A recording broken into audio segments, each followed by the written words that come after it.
तो दोस्तों आज मैं एक्सप्लेन करने वाला हूँ नयनतारा की तरफ से एक बहुत ही बेहतरीन हॉरर ड्रामा मूवी को जिसका नाम है आयरा, जिसका मतलब होता है द बिगिनिंग। और ये नयनतारा की दूसरी हॉरर मूवी है जिसके अंदर उन्होंने डबल रोल प्ले किया है, यानी कि यहाँ पर दो कैरेक्टर्स होंगी जो कि मेन लीड रोल में हैं, लेकिन दोनों का ही कैरेक्टर नयनतारा ने प्ले किया है। और मैं आपको ये बात इसलिए बता रहा हूँ क्योंकि जब आप मूवी को समझोगे देखोगे तो आपको समझ में आएगा कि जो कुछ वो करती है क्यों करती है। और अगर आप इस मूवी को देखना चाहते हैं तो आप इसे YouTube पर, सोनी लिव पर, MX प्लेयर और प्राइम वीडियो सभी पर जाकर देख सकते हैं। अब यहाँ पर अलग अलग हिंदी डब्ड में या फिर अलग अलग भाषाओं में इनके नाम अलग अलग हैं, लेकिन मैंने हिंदी डब वाली मूवी देखी है तो उसके अंदर सारे के सारे नाम यही थे। और मैंने हाल ही में ही अतुमुगम नाम की एक बहुत ही बेहतरीन मिस्ट्री थ्रिलर मूवी को एक्सप्लेन किया है जो कि अभी लेटेस्ट मूवी है और बहुत ही बेहतरीन है। उसके अंदर ट्विस्ट भर भर कर हैं, तो जाकर जरूर देखना। उसका लिंक आपको नीचे डिस्क्रिप्शन में पिन कमेंट में मिल जाएगा। तो चलिए अब बिना किसी देरी के चलते हैं सीधा वीडियो की तरफ। तो मूवी की शुरुआत आज के समय के बिलासपुर गांव से होती है, जहां रात में हम दो पुलिस वालों को गांव में पेट्रोलिंग करते हुए देखते हैं। तभी अचानक से उनके पास कंट्रोल रूम से ऑर्डर आता है कि एक मर्डर रिपोर्ट हुआ है, जिसका पता करने के लिए उन्हें जल्दी से बिलासपुर की हवेली में जाना पड़ेगा। जिस पर सीनियर ऑफिसर सत्यमूर्ति वहां पर जाने के लिए मान जाते हैं, लेकिन उनका कांस्टेबल वहां जाने से बहुत ही ज्यादा डर रहा था क्योंकि उस हवेली के अंदर गाँव वालों के हिसाब से भूत का वास था। और वहां पर जाने पर अब सत्यमूर्ति भी डरने लगा, लेकिन अभी वो किसी तरह से हिम्मत करके वहां पर चले जाता है। वो दोनों जब दरवाजे पर नॉक करते हैं तो पहले तो कोई भी उस हवेली के दरवाजे को नहीं खोलता, मगर बाद में अचानक से वो दरवाजा अपने आप ही खुल गया था, जिसको देखकर वो दोनों और भी ज्यादा डर जाते हैं। पर वो अंदर सब कुछ चेक करने चले गए थे, जहां पर उन्हें एक लड़की के हंसने की आवाज अंदर वाले कमरे से आ रही थी। वो डरते हुए अंदर जाते हैं तो वहां पर एक प्रोजेक्टर में एक लड़की की क्लिप चल रही होती है, जिसको देखकर सबसे पहले तो वो तुरंत ही उसको बंद करते हैं। अब तभी अचानक से उनके पीछे से एक साया गुजरता है, जिसका पीछा करते हुए अब वो लोग ऊपर वाले एक कमरे में पहुंच जाते हैं, जहां का हर सामान हवा में उड़ रहा था, जिसको देखकर सत्यमूर्ति को भी भरोसा हो गया था कि वहां पर सच में आत्मा का वास था, जिसको देखकर वो बहुत ही ज्यादा घबरा जाता है। तभी अचानक से उसके और उसके साथी के ऊपर पीछे से एक साया हमला कर देता है और उनको वो साया खींचता हुआ हवेली के बाहर जाकर फेंक देता है, जिससे वो दोनों बहुत ही ज्यादा डर गए थे और अब वो डर कर वहां से भाग जाते हैं। तभी हम उस आत्मा को देख पाते हैं जो कि उस हवेली में आने वाले हर इंसान को जान से मारना चाहती थी। खैर तभी अब यहाँ से सीन 3 महीने पीछे जाता है और हम अरण्या नाम की एक लड़की को देख पाते हैं, जो कि असल में एक जर्नलिस्ट होती है और एक न्यूज़पेपर में वर्क करती थी। अभी के समय वो एक होटल में जाती है जहाँ पर उसके मदर फादर ने उसको बुलाया था, जहाँ पर उनकी बातों से हम ये जान पाते हैं कि असल में वो अरण्या की शादी अपने दोस्त के बेटे आदि से करवाना चाहते हैं, लेकिन अरण्या इस शादी को नहीं करना चाहती। लेकिन उसके माता पिता ने पहले ही वहाँ पर आदि को बुला लिया था, जिस वजह से ना चाहते हुए भी अरण्या को उससे मिलना पड़ता है। तब अरण्या के माता पिता उसे आदि से बात करने के लिए अकेला छोड़कर निकल जाते हैं, मगर आदि सच में बिल्कुल भी अच्छा इंसान नहीं होता और अरण्या किसी भी हालत में उससे शादी नहीं करना चाहती थी। तब अरण्या उसकी बेइज्जती करते हुए अपने ऑफिस में जाने लगती है, लेकिन जैसे ही वो लिफ्ट में पहुंचती है तब एक औरत भी उस लिफ्ट की तरफ आ रही थी। तब वो औरत अरण्या से उस लिफ्ट को रोकने के लिए बोलती है, लेकिन उसका मूड बहुत ही ज्यादा खराब था, इसलिए वो उस लिफ्ट को नहीं रोकती और गुस्से में वहां से सीधा अपने ऑफिस में काम खत्म करने के लिए चली जाती है, जहां पर आजकल उसको कोई भी ढंग का काम नहीं मिल रहा था। उसके पास बस फालतू खबरें आ रही थी, इसलिए वो अपने ही साथ काम करने वाले एक आदमी रवि से बात करती है, जहां उन दोनों की बातों से हम जान पाते हैं कि असल में अरण्या एक YouTube चैनल चालू करना चाहती है, जिसके अंदर वो हॉरर स्टोरीज अपलोड करेगी, जैसे कि हमारा चैनल है और इसी बात पर आप सब्सक्राइब कर लीजिए। मगर रवि ऑब्वियसली उसको चैनल चालू करने को मना करते हुए अपने काम पर फोकस करने को कहता है। एंड ट्रस्ट मी, हर एक कलीग, हर एक आदमी आपको यही बोलेगा, लेकिन आप किसी की मत सुनना, अपने आप पर भरोसा रखना। खैर तभी अचानक से वापस से अरण्या को उसके माता पिता का कॉल आता है, जिन्होंने अरण्या के लिए आज एक और सरप्राइज प्लान करा हुआ था। और आज रात में जब अरण्या अपने घर जा रही होती है तो वो एक आदमी को देखती है जो कि बीच सड़क पर रो रहा था, क्योंकि उसकी होने वाली बीवी का एक्सीडेंट होने से उसकी मौत हो गई थी। पर अभी अरण्या इस बात पर इतना ध्यान नहीं देती और सीधा अपने घर चली जाती है, जहां पर उसके माता पिता ने अपने बहुत सारे रिश्तेदारों को बुलाया हुआ था, क्योंकि उनको ये लग रहा था कि अरण्या ने आदि को हाँ बोल दिया है और आदि ने सबको ये झूठ बताया था कि उसकी अरण्या से बहुत ही अच्छे से बात हुई थी, जबकि इसका अपोजिट हुआ था और उसकी तरफ से इस शादी के लिए हाँ है। तब आरण्या को ये सब सुनकर बहुत बुरा लगता है, लेकिन अब इतने सारे रिश्तेदारों और अपने माँ बाप की खुशी को देखते हुए इस बार आरण्या आदि से शादी करने के लिए मना नहीं कर पाती। मगर वो अपने कमरे में बहुत ही ज्यादा उदास थी और जब सुबह उसके मम्मी पापा उसको उठाने के लिए उसके कमरे में जाते हैं तब तक वहां से वो भाग चुकी थी, जिसको देखकर वो दोनों बहुत ही ज्यादा परेशान थे। अब वहीं हम मनी नाम के एक सर्वेंट को देख पाते हैं जो कि एक अंधी और बूढ़ी औरत का हवेली में ख्याल रखता था, जो कि अक्सर हंसी मजाक वाली लड़ाई करते रहते, और वो वही हवेली थी जिसको हमने मूवी की शुरुआत में देखा था। तभी वहां पर आरण्या भी पहुंच जाती है, क्योंकि वो बूढ़ी औरत कोई और नहीं बल्कि आरण्या की दादी होती है, जो कि उसके वहां पर आने पर बहुत ही ज्यादा खुश थी। और उसकी दादी इस बात को भी समझ गई थी कि आरण्या अपने माता पिता को बिना बताए वहां पर आई है, लेकिन वो आरण्या को कुछ नहीं कहती और उससे बहुत अच्छे से बात करते हुए मनी से चाय बनाने को बोलती है। मनी भी तब दादी को ठीक है बुढ़िया बोलते हुए वहां से चला जाता है। इन दोनों की बॉन्डिंग थोड़ी सी अलग थी। अब जब आरण्या अंदर जा रही थी तब उसकी नजर फुटबॉल खेलते हुए एक बच्चे पर पड़ जाती है, जो कि उसको देखते हुए स्माइल करता है और अब आरण्या अंदर चली जाती है। तब वहां से सीन उसी आदमी पर आता है जिसको हमने पहले सड़क पर अपने प्यार को खोने के गम में रोते हुए देखा था। असल में इस आदमी का नाम चैतन्य होता है, जो कि आज भी पुलिस स्टेशन में आया हुआ था। और फिर जब वो अंदर जाता है तब वो ट्रक ड्राइवर जिसने कि उसकी होने वाली बीवी और एक बच्चे को ट्रक से ठोककर खत्म कर दिया था, तो उसको ये पता चलता है कि उस ड्राइवर की असल में एक एमएलए ने बेल करवा दी है, जिसको देखकर चैतन्य को बहुत ही ज्यादा गुस्सा आ रहा था। लेकिन अब वो उस ड्राइवर को एक थप्पड़ मारने के अलावा कुछ नहीं कर पाता। अब आगे जब आरण्या खाना खाकर अपने रूम में सोने के लिए जा रही थी तभी हम उसके पीछे एक साए को देख पाते हैं। आरण्या को भी ये सब अजीब लगता है, लेकिन वो सब चीज को इग्नोर करते हुए अपने रूम में चली जाती है। वहीं वापस से हम चैतन्य को देखते हैं, जो कि अब एक डैगर लेकर उसी ड्राइवर के घर के बाहर आ गया था, जिसने कि उसकी होने वाली बीवी भवानी का एक्सीडेंट करके उसे खत्म कर दिया था। अब वो ड्राइवर अपनी बीवी से कुछ बातें कर रहा होता है जहाँ पर वो गुस्से में थी और वो उसे मना रहा होता है, क्योंकि उसकी बीवी उसकी हरकत की वजह से बहुत ही ज्यादा उदास थी। तब उनकी बातों से हम जान पाते हैं कि असल में पूरी गलती उसी ड्राइवर की ही थी, क्योंकि उसने जो कुछ किया था वो शराब के नशे में किया था।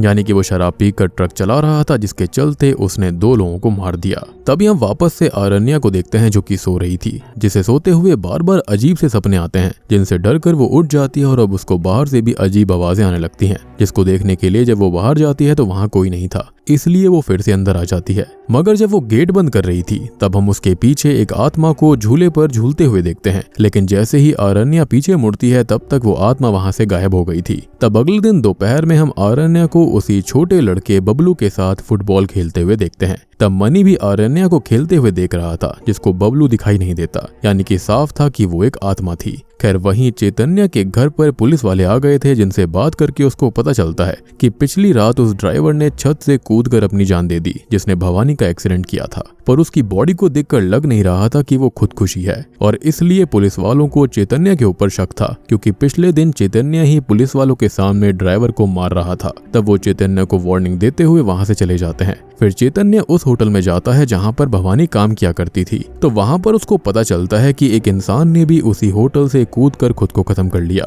जो कि असल में एक बहुत ही बड़ा इंसान था, काफी अमीर था। लेकिन वो आदमी जब भी उस होटल में आकर रुका करता था तब हमेशा उसकी गंदी नजर वहां की फीमेल स्टाफ पर रहती थी। अब ये बात जानने के बाद चैतन्य बहुत ही ज्यादा शॉक्ड हो जाता है, क्योंकि उसको ये सारी बातें भवानी के बारे में नहीं पता थी, या फिर ये कह सकते हैं कि भवानी ने उसको ये सब कभी बताया ही नहीं। जिसके बाद हमें आरण्या को दिखाया जाता है, जो कि अभी दीवारों पर पेंट कर रही होती है, लेकिन तभी अचानक से उस दीवार पर एक तितली टकराती है, जो कि दीवार से टकराकर मारी गई थी, या फिर ये कहें कि वो मौत था, और उसका पूरा खून दीवार पर फैल जाता है, जिससे आरण्या घबरा गई थी, जिसके चलते वो उस तितली को उठाकर बाहर फेंकने जाती है। लेकिन तभी वो तितली वापस से जिंदा हो जाती है और उड़ते हुए वहां से चली गई थी। साथ ही साथ दीवार पर लगा हुआ खून भी पूरी तरह से गायब था, जिसको देखकर आरण्या और ज्यादा डर जाती है कि तभी वो तुरंत ही अपनी दादी के पास चली जाती है, जो कि अभी एक प्रोजेक्टर से आरण्या की बचपन की क्लिप्स को चलाकर उन्हें बस सुन रही थी। और वहां पर उन दोनों की बातों से हम ये जान पाते हैं कि पहले आरण्या और उसका पूरा परिवार इसी हवेली में रहा करता था, मगर एक समय पर उसके ताऊ जी की मृत्यु अचानक से हो गई थी, और ये बात गाँव के अंदर फैल गई कि उसको किसी भूत ने मारा है। मगर उनकी मौत बिल्कुल नेचुरल तरह से हुई थी। पर उसी समय से आरण्या के पापा भी इस बात से बहुत ज्यादा डर गए थे, और इसलिए वो आरण्या और उसकी माँ को लेकर शहर चले गए, और उसके बाद से कभी भी हवेली में अपनी माँ से मिलने तक नहीं आए। और इसलिए आरण्या की दादी बहुत ही ज्यादा खुश थी जब यहाँ पर वो आई थी। तभी आरण्या रूम में एक सीसीटीवी कैमरा देखती है जो कि उसकी दादी ने लगवाया हुआ था, जिनकी सारी फुटेजेस उनके टीवी में चलती रहती थी। तभी अचानक से उस हवेली में मौजूद आत्मा आरण्या को हॉन्ट करने लग जाती है, मगर वो अभी भी इस चीज को अपना वहम मानती है, इसलिए वो अपनी दादी को इसके बारे में कुछ नहीं बताती। लेकिन इस बार वो बहुत ही ज्यादा घबरा चुकी थी। अब दूसरी तरफ हम चैतन्य को देखते हैं जो कि सुबह सुबह एसआई योगेश से मिलने के लिए जाता है, लेकिन आज वो काम पर ही नहीं आए थे। और अब ये बात जानने के बाद जब चैतन्य वहां से वापस जा रहा था, तभी अचानक से ही पुलिस स्टेशन में योगेश के घर से कॉल आता है और सबको ये पता चलता है कि योगेश ने भी सेम उसी तरह से छत से कूदकर खुद को खत्म कर लिया, जैसे कि उस ड्राइवर और उस अमीर इंसान ने किया था। जिसको सुनकर चैतन्य समझ गया था कि पक्का कोई ना कोई तो है जो कि कुछ लोगों को टारगेट कर रहा था। अब दूसरी तरफ आरण्या जब मनी के साथ वापस से उस समय के सीसीटीवी फुटेज को देखती है जिसमें उसको दादी के रूम में भूत के होने का एहसास हो रहा था, तब मनी को ऐसा लगता है कि शायद वहां पर भूत है, लेकिन आरण्या को लगता है कि वो उसकी परछाई है। लेकिन तभी उसके दिमाग में एक आइडिया आता है और क्योंकि वो अपना हॉरर स्टोरीज का एक यूट्यूब चैनल बनाना चाहती थी, तभी वो झूठी व्लॉगिंग करते हुए उसी हवेली के ऊपर वीडियोस बनाने लगती है, जिसके अंदर दादी और मनी भी अलग अलग कैरेक्टर्स प्ले करके उसकी हेल्प कर रहे थे। लोगों को सोशल मीडिया पर उसकी हॉरर स्टोरीज बहुत ही ज्यादा पसंद आती हैं, जिससे कुछ ही समय में उसकी अच्छी खासी फैन फॉलोइंग हो गई थी। लेकिन वीडियोस को शूट करते टाइम बहुत बार आरण्या के साथ सच में हॉन्टेड चीजें हो रही थी, लेकिन हर बार वो उन्हें जानबूझकर नजरअंदाज कर दिया करती। और जब वो सब बहुत ज्यादा होने लगता है तो वो एक डॉक्टर से भी जाकर मिलती है, जो कि उसे यही सजेस्ट करते हैं कि तुम्हें इन सब हॉरर कंटेंट के बारे में ज्यादा नहीं सोचना चाहिए, क्योंकि डॉक्टर को लग रहा था कि इन्हीं सब चीजों की वजह से उसके साथ ऐसा हो रहा था, उसको हेलुसिनेशंस हो रहे थे। तब आरण्या को भी डॉक्टर की बात सही लगती है। अब वहीं चैतन्य को कुछ चीजों पर डाउट था और अब वो अपने शक को कंफर्म करने के लिए दो गुंडों का पता करने में लग जाता है, जिनका नाम असल में हर्षल और संदीप था, जो कि ऑटो ड्राइवर्स को धमकाकर दिन दहाड़ ही उनसे पैसे छीन लिया करते थे। लेकिन जिस ठेके पर वो अक्सर जाया करते थे, फिलहाल वो कुछ समय से वहां पर नहीं आ रहे थे। अब रात में जब आरण्या वापस से अपने झूठे व्लॉग को एडिट कर रही थी, तभी अचानक से ही उसका दरवाजा कोई नॉक करने लगता है, लेकिन सीसीटीवी पर उसके गेट पर कोई भी नहीं था। तभी उसको बाहर उसकी दादी सीढ़ियों पर चढ़ती हुई दिखाई देती है, जिनके सामने अचानक से एक आत्मा आ जाती है और उन्हें खींचते हुए अपने साथ हवेली के बाहर लेकर जाने लगती है, जिससे दादी को बहुत ही ज्यादा चोट आई थी। और तब आरण्या भी उनका पीछा करते हुए गार्डन में पहुंच जाती है, जहां पर उसको गार्डन में भी बहुत सारे लोगों की लाशें दिखने लगती हैं। और अब वो आत्मा भी उसके ऊपर सचमुच हमला करके उसे हवा में लटका देती है, जिससे कि आरण्या बेहोश हो गई थी। और ये वही रात थी जिसको हमने मूवी की शुरुआत में देखा था, जब पुलिस वाले उस हवेली के अंदर आए थे। असल में मनी ने ही पुलिस वालों को कॉल करके कहा था कि उसे ये लग रहा है कि शायद दादी मारी गई है, यानी कि वो जो मर्डर वाली रिपोर्ट आई थी। और बाद में वो ही आरण्या और उसकी दादी को हॉस्पिटल में लेकर चला गया था। आगे अब जब आरण्या की आंख खुलती है, तब उसके सामने उसके माता पिता बैठे हुए थे, जिनको देखकर आरण्या रोते हुए उस असली आत्मा के बारे में बताती है। तब वो दोनों उसको शांत करवाते हैं और तब हम दादी को भी देख पाते हैं, जो कि अपने बेटे बहू को देखकर बहुत ही ज्यादा खुश थी और अब वो जल्दी से जल्दी बस डिस्चार्ज होना चाहती थी। वहीं अब चैतन्य को काफी दिन उसी ठेके पर आते हुए हो जाते हैं और तब उसकी बात एक आदमी से होती है, जो कि उसको हर्षल और संदीप का एड्रेस ही दे देता है। अब चैतन्य वहां जाकर गेट को बहुत देर तक खटखटाता रहता है, लेकिन कोई भी गेट नहीं खोलता, जिससे वो परेशान होते हुए बाहर आकर सिगरेट पीने लगता है। तभी अचानक से ऊपर से हर्षल और संदीप की डेड बॉडीज एक एक करके जमीन पर आकर गिरती है, जिसको देखकर चैतन्य शॉक्ड हो गया था, क्योंकि वो जो सोच रहा था वो शायद सच है, मतलब कोई जानबूझकर उन लोगों को मार रहा था। तब चैतन्य तुरंत ही उस घर की छत पर जाता है, लेकिन वहां पर भी कोई मौजूद नहीं होता। दूसरी तरफ अब आरण्या के साथ हॉस्पिटल में भी हॉन्टिंग चीजें होना शुरू हो गई थी। तब उसकी दादी उसके पास आती है और बोलती है कि मैं तुम्हें छोड़कर जा रही हूँ और अब मुझे भूल जाओ। इतना बोलकर वो वापस से अपने रूम में चली जाती हैं और जब तक आरण्या वहां पहुंचती है, तब तक उस आत्मा ने आरण्या की दादी को मार डाला था, जिससे कि उसका दिल पूरी तरह से टूट जाता है। वो बहुत जोर जोर से रोने लगती है। साथ ही साथ अब उसको लग रहा था कि शायद उसने उस हवेली में रहकर उस आत्मा के ऊपर वीडियोस बनाई हैं, इसलिए वो आत्मा गुस्से में है। इसलिए वो दादी के अंतिम संस्कार के बाद ही वहां से जाने का फैसला कर लेती है। अब तभी उसके पास बबलू आता है, जो कि उससे ये बोल रहा था कि उसने भवानी और उसके साथ अच्छा नहीं करा और इसलिए गुस्से में आकर भवानी ने दादी को जान से मार डाला। तब पहले तो आरण्या को कुछ भी समझ में नहीं आता, इनफैक्ट हमें भी समझ में नहीं आता। लेकिन तभी अचानक से ही बबलू बहुत ही खतरनाक रूप में आ गया था और तब जाकर आरण्या को पता चलता है कि अब तक वो जिस बच्चे से बात करती थी, खेलती थी, वो असल में एक आत्मा थी। जिसको जानकर आरण्या बहुत ही ज्यादा डरते हुए इस बारे में अपने माँ बाप को बताती है, जिन्हें यही लगता है कि आरण्या को दादी की मौत से बहुत ही गहरा सदमा पहुंचा है और इसलिए वो उसको वहां से लेकर चले जाते हैं। साथ ही साथ अब मनी भी वहां से चला गया था। वहीं चैतन्य को समझ आ चुका था कि जो मर रहे हैं वो सब भवानी की वजह से ही हो रहा था और इसी बात को कंफर्म करने के लिए वो एक बाबा के पास जाता है। तब बाबा भी कुछ मंत्र उच्चारण करके चैतन्य को उसके माइंड में ही भवानी की आत्मा से बात करवा देते हैं, जो कि बहुत ही ज्यादा गुस्से में थी और अब तक मरे हुए लोगों को उसने ही खत्म किया था और अब उसका सबसे बड़ा शिकार कोई और नहीं बल्कि खुद आरण्या थी,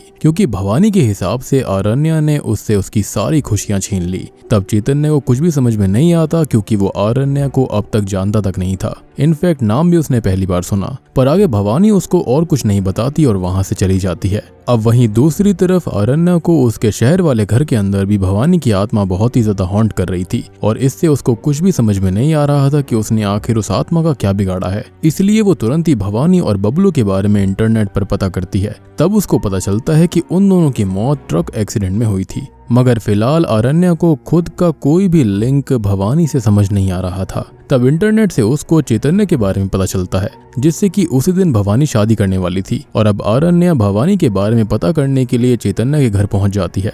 जहां जाकर चैतन्य के घर में ताकाझाकी करने पर उसको पता चलता है कि असल में चैतन्य एक रिटायर्ड आर्मी ऑफिसर है। खैर तभी वहां पर चैतन्य खुद भी आ गया था, जो कि आरण्या को ढूंढने के लिए साइबर कैफे से उसके बारे में जानकारी निकलवाने के लिए गया था। पर अभी भी उन दोनों में से किसी को भी ये बात पता नहीं चलती कि भवानी आरण्या के पीछे क्यों पड़ी हुई थी। तब चैतन्य आरण्या को उसी बाबा से मिलने के लिए भेजता है ताकि वो सब कुछ पता कर सके। जिनसे जाकर बात करने पर वो बाबा आरण्या को बताते हैं कि सब कुछ जानने के लिए सबसे पहले उन्हें भवानी को वश में करने की कोशिश करनी होगी, जिसके लिए उन्हें काल भैरव की पूजा करनी पड़ेगी और किसी इंसान को भवानी की दफनाई गई बॉडी को आधी चंद्रमा की रात को निकालकर उस पर त्रिशूल से वार करना पड़ेगा, जिसके बाद ही वो लोग भवानी की गुस्सैल आत्मा को अपने वश में कर सकते हैं, जहां पर वो अभी रहा करती थी, मतलब कि आरण्या की दादी के घर में। और उसके बाद ही भवानी सब कुछ बताएगी। पर अगर वो लोग इस चीज में असफल होते हैं तो भवानी सबको मार डालेगी। सारा खतरा जानते हुए भी ये सब करने के लिए आरण्या मान जाती है, क्योंकि उसकी जिंदगी वैसे भी भयानक हो चुकी थी और अब वो अपने माता पिता से नई जॉब का बहाना बनाकर आधे चंद्रमा की रात को बहुत सारे बाबा के साथ उसी हवेली में चली जाती है। और दूसरी तरफ चैतन्य भी त्रिशूल लेकर कब्रिस्तान की तरफ चला गया था, क्योंकि भवानी की आत्मा चैतन्य को कुछ नहीं करती। खैर अब सब कुछ प्लान के अकॉर्डिंग होता है और वो लोग भवानी की आत्मा को किसी तरह से वश में कर लेते हैं और तब जाकर भवानी सब कुछ बताना चालू करती है। और दोस्तों अब यहाँ पर खुलते हैं इस मूवी के असली पत्ते। हम अब यहाँ पर भवानी की बैक स्टोरी देखते हैं। जब वो पैदा हुई थी तो उसी दिन उसके पापा के ऊपर बिजली गिरने की वजह से उनकी मौत हो गई, जिससे कि सब उसको मनहूस समझने लगे। साथ ही साथ उसके बाद से कभी भी किसी ने उससे अच्छे से बात नहीं करी और स्कूल के अंदर भी सभी उसे काला होने की वजह से परेशान किया करते थे। लेकिन बस चैतन्य ही एक ऐसा इंसान था जो कि उसको बचपन से ही पसंद किया करता था। फिर ऐसे ही समय बीतता गया और सब लोग अभी भी भवानी को हीन भावना से ही देखते थे। जिसके बाद जब उसका स्कूल खत्म हुआ तो चैतन्य उससे मिलने आया और दोनों जानते थे कि वो एक दूसरे को पसंद करते हैं और इसलिए वो दोनों ही साथ में हंसी ठिठोली करने लगे। लेकिन तब चैतन्य के पापा ने उसको भवानी के साथ देख लिया था, जिसके बाद उन्होंने भवानी के घर में जाकर उसकी बहुत ही ज्यादा बेइज्जती करी और बाद में चैतन्य को भी जबरदस्ती दिल्ली भेज दिया, जिससे कि वो दोनों अलग हो गए थे। साथ ही साथ भवानी के घर वालों ने अब उसकी शादी करवाने का फैसला कर लिया था, मगर कोई भी लड़का उसके काले रंग के कारण उससे शादी करने को तैयार नहीं होता, जिससे कि सारे परिवार वाले अब उसको बस एक बोझ समझने लग गए थे, जिससे कि भवानी भी बहुत ही ज्यादा टूट गई। फिर एक दिन जब रात में वो सो रही होती है तब उसके जीजा उसका फायदा उठाने के बारे में सोचते हैं, पर उस समय शोर की वजह से सबकी आंख खुल गई थी, जिसको देखकर भवानी का जीजा उल्टा उसी को फंसाने लगता है कि वो उसको सेड्यूस करने की कोशिश कर रही थी। और क्योंकि वैसे ही भवानी से सब लोग चिढ़ा करते थे, उसकी शादी भी नहीं हो रही थी, इसलिए भवानी के सारे सच्चाई बताने के बावजूद भी उसकी खुद की बहन उस पर भरोसा नहीं करती और उसे घर से बाहर निकाल देती है। तब भवानी को अकेले शहर आना पड़ता है, जहाँ पर वो एक होटल में काम करने लगती है और किस्मत से उसे वहां पर एक दिन चैतन्य दिखाई देता है, जो कि उस समय तक आर्मी से रिटायरमेंट ले चुका था और एक फेमस राइटर बन चुका था। और अब चैतन्य भवानी को पहचानता है तो वो उसको बताता है कि रिटायरमेंट के बाद वो भवानी को ढूंढते हुए गाँव गया था, पर वहाँ पर भवानी उसको नहीं मिली। पर अब जब वो उसको मिल गई है तो वो उससे अब शादी कर लेगा। इतने सारे दुख झेलने के बाद फाइनली भवानी की जिंदगी में ये पहला खुशी का पल था, जिससे कि वो बहुत ही ज्यादा खुश हो जाती है और अपनी शादी वाले दिन होटल से ही तैयार होकर कोर्ट की तरफ जाने लगती है, जहाँ पर कुछ ही समय में चैतन्य भी पहुंचने वाला था। और दोस्तों, ये वही दिन होता है जब आरण्या के माँ बाप ने उसको उसी होटल में आदि से मिलने के लिए बुलाया था और आरण्या आदि से बात करके गुस्से में वहां से निकल गई थी। और जो औरत उसको लिफ्ट खोलने के लिए बोल रही थी वो कोई और नहीं बल्कि भवानी ही थी। पर क्योंकि आरण्या ने लिफ्ट नहीं खोली थी, इसलिए भवानी को वहां से निकलने में देर हो गई और इसी बीच उसे उस अमीर आदमी के रूम में भी मजबूरन सफाई करने के लिए जाना पड़ा था, जिसने कि उसी होटल से कूद कर अपनी जान दे दी थी। तब वो आदमी भवानी को अपने रूम में बुलाकर एडल्ट मूवीज देखने लगता है और भवानी के ऊपर भी गंदी नजर डालने लगता है, मगर भवानी तुरंत ही वहां से निकलकर ऑटो में बैठ जाती है। मगर जब वो थोड़ा दूर पहुंचती है तो हर्षल और संदीप यानी कि वही गुंडे उस ऑटो वाले को लूटने लगते हैं जिसमें भवानी बैठी हुई थी। और तब उन्होंने भवानी से उसकी एंगेजमेंट रिंग भी छीन ली। और ये सब चैतन्य भी उस दिन कॉल पर रहकर सुन रहा था, पर क्योंकि उसके लिए भवानी ज्यादा जरूरी थी इसलिए वो जल्दी से उसे कोर्ट में बुलाने लगता है। तब भवानी भी कोर्ट के पास जाने लगती है, मगर जैसे ही वो ऑटो से उतरती है तभी वहां से एक प्रोस्टिट्यूट भवानी से टकराते हुए भाग गई और उतने में ही वहां पर पुलिस ने भी आकर उसको पकड़ लिया, क्योंकि उस वक्त उस प्रोस्टिट्यूट और भवानी दोनों ने ही सेम कपड़े पहने हुए थे। इसलिए पुलिस वाले को लगता है कि भवानी ही वही प्रोस्टिट्यूट है। और वो पुलिस वाला शॉकिंगली कोई और नहीं बल्कि खुद एसआई योगेश था। और अब आपको समझ में आ रहा होगा कि इन लोगों की मौत क्यों हुई थी। तब भवानी रोते हुए उसको सब कुछ समझाने की कोशिश करती है, लेकिन योगेश उसकी बातों पर भरोसा नहीं करता। लेकिन जैसे ही योगेश को असली प्रोस्टिट्यूट मिलती है वो तुरंत ही भवानी को छोड़ देता है। तब भवानी वापस से चैतन्य को कॉल करके सब कुछ बताती है और तब वो उसको संभालते हुए बस कोर्ट में आने के लिए कहता है, क्योंकि वो सच में उसे बहुत ही ज्यादा प्यार करता था। अब जब भवानी फाइनली कोर्ट की तरफ जा रही थी तभी उसकी मुलाकात वहां पर बबलू से होती है, जो कि स्कूल से जा रहा था। तब वो भवानी से रोड पार करने के लिए हेल्प मांगता है और भवानी भी उसकी हेल्प करने के लिए मान जाती है। पर जब वो रोड क्रॉस कर रही थी तभी वो ट्रक ड्राइवर जो कि नशे में था वो भवानी और बबलू को ठोक कर जान से मार देता है। और यही थी भवानी की कहानी, जिसके चलते उसने हर उस इंसान से बदला लिया जिसकी वजह से उसने चैतन्य को खो दिया था। उसने बस अब तक आरण्या को इसलिए नहीं मारा था क्योंकि वो उसको मौत से भी बदतर सजा देना चाहती थी। वो आरण्या से उसका शरीर मांगती है ताकि वो उसके शरीर में आकर चैतन्य से शादी करके एक खुशहाल जिंदगी जी पाए, यानी कि उसे शारीरिक सुख वगैरह सब कुछ चाहिए था। और भवानी को ऐसा लग रहा था कि आरण्या की वजह से ही वो ये सब कुछ नहीं कर पाई। अब क्योंकि आरण्या को भी यही लगता है कि सब उसकी वजह से ही हुआ है, इसलिए वो भी शांति से भवानी की बात को मान जाती है और सब हवन बंद करवाकर चैतन्य को भी सब बताकर वापस अपनी हवेली में बुला लेती है। तब चैतन्य भी वहां पर आ गया था। पहले तो चैतन्य इन सब के लिए तैयार नहीं होता, लेकिन बाद में आरण्या उसे किसी तरह मना लेती है। तब अगले दिन भवानी और चैतन्य की शादी थी, यानी कि आरण्य के शरीर में भवानी, जहाँ पर भवानी चैतन्य को अपने सामने देखकर बहुत ही ज्यादा खुश होती है। पर चैतन्य जो कि जानता था कि ये सब कुछ बहुत ही ज्यादा गलत है और भवानी को बस अपनी जिंदगी के बारे में ना सोचकर आरण्य की जिंदगी के बारे में भी सोचना चाहिए, क्योंकि यहाँ पर उसकी कोई गलती नहीं थी और वो इस शादी को करने से मना कर देता है। मगर इस बात से भवानी को बहुत ही ज्यादा गुस्सा आ गया था, इसलिए अब वो तुरंत ही एक प्लेट को तोड़कर आरण्य की गर्दन पर रख देती है। वो ये चाहती थी कि चैतन्य उससे शादी करे, वरना वो आरण्य को मार देती, जिसको देखकर चैतन्य परेशान हो जाता है। पर अब वो खुद एक रॉड को उठाकर अपनी गर्दन में घुसाकर खुद को ही खत्म कर लेता है ताकि वो आरण्य की जान बचा सके, जिसको देखकर भवानी की स्पिरिट के भी होश उड़ गए थे और तब वो बहुत जोर जोर से रोने लगती है। और इसके साथ ही अब हम ये देखते हैं कि उसने अब आरण्य का शरीर छोड़ दिया था, यानी कि वो समझ गई थी कि वो जो कुछ कर रही थी वो गलत था। साथ ही साथ चैतन्य भी मर चुका था, जिसके चलते भवानी की स्पिरिट को इस धरती पर रहने का कोई भी मतलब नहीं बनता था। और बूम, इसी के साथ में आयरा मूवी यहीं पर खत्म हो जाती है। और अब आपको ये बात भी समझ में आ गई होगी कि मैंने शुरुआत में डबल रोल वाली बात ध्यान में रखने के लिए क्यों कही थी, क्योंकि भवानी की स्पिरिट आरण्य को इसलिए पजेस करना चाहती थी क्योंकि काफी हद तक वो दोनों सेम दिखते थे। जिसके चलते भवानी को ऐसा लग रहा था कि वो चैतन्य के साथ हमेशा रह सकती है, यानी कि शरीर सेम रहेगा, मॉडर्न हो जाएगा, लेकिन आत्मा बदल जाएगी, यानी कि आत्मा भवानी वाली रहती। लेकिन ऑब्वियस सी बात है कि चैतन्य को ये मंजूर नहीं था, जिसके चलते उसने खुद को ही खत्म कर लिया।